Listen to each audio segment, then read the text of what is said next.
Gernubideetako litiasiak ezagutzen dira normalean giltzurruneko harriak bezala. Askotan giltzurrunean sortzen dira, baina mugitu daitezke odira, ureterrera, giltzurrunetik maskurira dijoan konduktua. Gure zerbitzuan oso ohikoak izaten dira giltzurruneko harriak eta sortzen dituzte kontsulta ugari eta ingreso asko. Normalean esaten da pertsonen 10%ak beren bizitzan zehar edukiko dutela giltzurruntako gernubideetako harriren bat. Gernubideetako harriak guztiek ez dute operazio bat behar. Hitz egin behar da pazientearekin konsultan eta ikusi behar da ea mina dakan, ea gernuan edo pixan odola dakan eta elkarrekin erabaki behar dugu ebakuntza bat behar duen edo ez. Behin erabaki dugunean ebakuntza bat behar dezuela, konsultan bertan sinatu behar dituzue paper ezberdinak. Lehenengo lista esperan sartzeko papera eta bigarrengo konsentimendu informatua.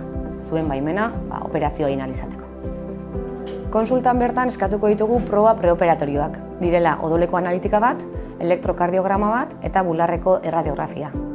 Ondoren, etxera zoaztenean, telefono dei bat jasoko duzute, adierazten noiz edukiko duzuen entrevista anestesistarekin. Hurrengo pausua ingresatzeko data izango da. Telefono deituko zaituzte eta esango dizute ea bezperan ingresatu behar dezun, hori gertatzen da zure ebakuntza goizeko lehenengoa izango baldin bada, eta bestela ingresatu beharko duzu egunean bertan. Goizeko lehenengo ordutan, baraurik admisiora joan beharko duzu.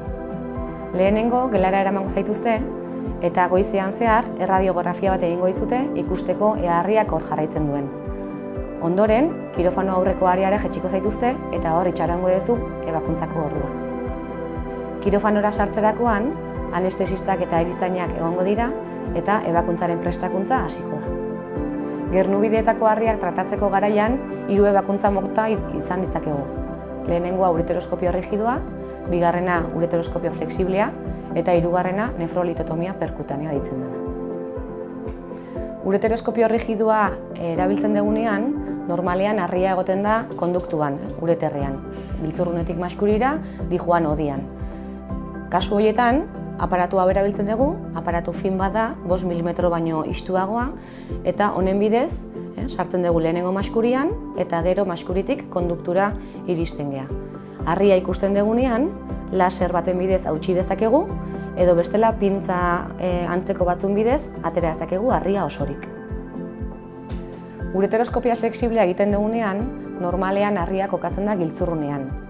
Horretarako instrumentua erabiltzen dugu, dela ureteroskopia flexiblea, honen bidez sartu gaitezke giltzurruneraino eta bertan, mugimendu hauek eginez, harria bilatu, harria txikitu eta hondar bihurtu.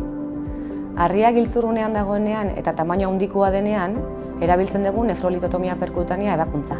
Horretarako, tubo istu bat sartzen dugu bizkarretik eta tubo bertatik erabiltzen ditugu instrumentu desberdinak harria hausteko eta zatitxo horiek ateratzeko.